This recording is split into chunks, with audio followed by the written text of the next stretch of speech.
This here, what I am looking at, is a throne, and I'm sure we all know what a throne is. It is usually for someone of high rank, like a prince or a king. The British monarchy has a throne, known as the Throne of England, which is part of a centuries-old tradition. The Pope has one, the Chair of St. Peter. The Pope is not only the head of the Catholic Church, but the monarch of Vatican City. And, of course, Jesus has a throne alongside God. And he is the King of Kings, the Lord of Lords, Revelation 19:16.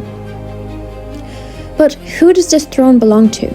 And why is there a throne for this person in nearly every town around Christmas? This throne belongs to the figure we call Santa Claus. But what is he the king of? Now, I'm not here to tell conspiracy theories or to say that festive traditions are evil. I'm just here to share my questions that I ponder when Christmas comes by, and to remind us that Santa is not the king of Christmas. Rather, it was when the new king was born, Jesus. Parents teach their children about Santa and promise their kids that he is real. They read them bedtime stories about how he comes down the chimney, and tell them the names of all his reindeer. It is such a developed story, unlike other fairy tales parents tell their kids.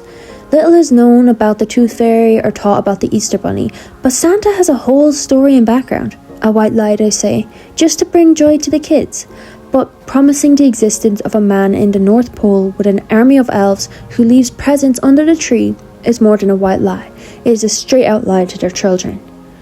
When being taught since early childhood about characters that end up being a lie, won't they be unsure about the truth that is being taught alongside all of that fiction? Be unsure about the truth of Jesus?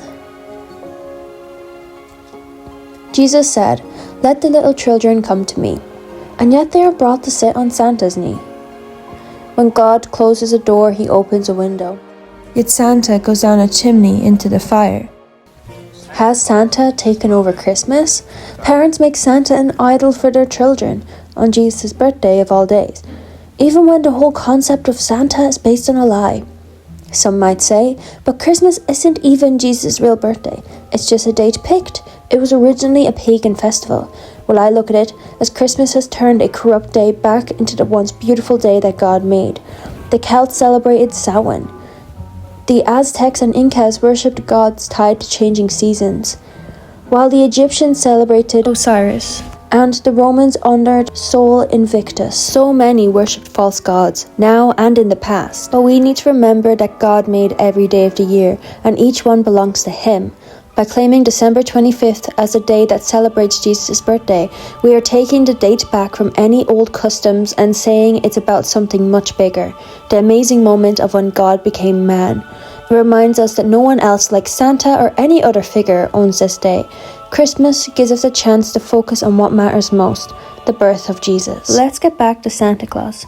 It came from the Dutch word Sinterklaas.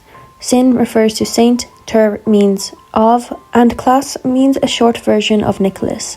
Dutch settlers brought Sinterklaas to America in the 17th century. Over time, the name changed to Santa Claus from mispronunciation and cultural adaptation. While St. Nicholas' name means victor of the people in Greek, it doesn't translate to Santa, so Santa Claus doesn't even refer to the saint. What if the reason that Santa takes over Christmas is maybe because he was meant to? He teaches that Christmas is about materialism, and I think Santa was hijacked. Maybe something that was meant to be for joy and good for hope changed over time. He's even changed since the 1930s. Then he was quite a different style. Satan loves to corrupt and steal. He is the father of lies and likes to disguise as something good to trick people, like the serpent in the Garden of Eden, or as an angel of light.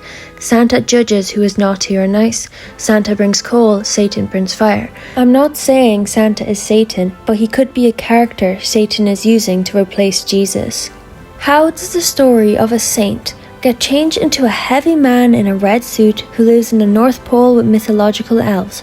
I've also noticed some dark movies about this figure that are the opposite of the character people teach their children of. It doesn't surprise me. Merry Christmas, I wrapped it up and sent it with a note saying bye. Spelling.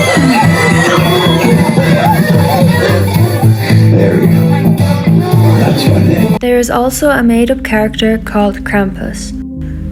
And in some European cultures, especially in Austria and Germany, both it and Santa are celebrated during the Advent season, with Krampus appearing on the night of December 5th, the eve of St. Nicholas's Day.